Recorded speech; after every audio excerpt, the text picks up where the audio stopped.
Sot e zhvilluam një takim në periferi të Prishtinës, në mënyrë që ta kemi mundësinë më të madhe për përqendrim, për një seancë të rëndësisë së veçantë për Kosovën,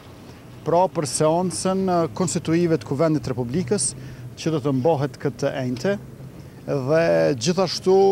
kjo është në vazhdën e komunikimit edhe konsultimeve të vazhdueshme që i kemi, në mënyrë që përfundimisht pas zgjedhjeve të 8 qershorit, Republika e Kosovës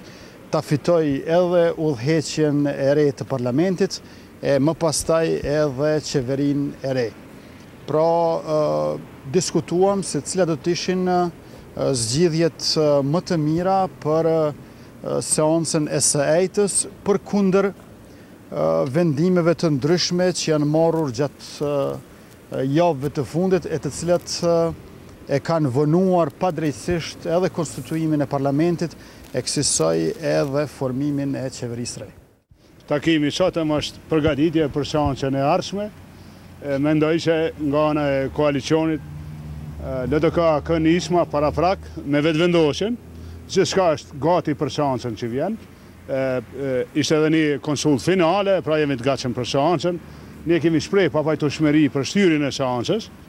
dhe jemi të gatshëm për seancën që po vjen. Nuk kem pas rast me u taku sot, po besoj që edhe lista serbska, sikurse edhe komunitetet tjera, e kanë mundësinë me marrë pjesë në institucionet e Kosovës, ashtu si e parashef kushtetuta, kuptohet angazhimi ynë në mes të koalicionit LDK nisma dhe vetëvendosje, është në dobi gjithë qytetarëve dhe po punojmë për të mirën e gjithë qytetarëve të vendit. Pra, është dashur që me datën 12 shtator ne të mblidhemi dhe aty nëse shumica e deputetëve janë për shtyrjen e seancës, të shtyhet seanca. Mirë po jo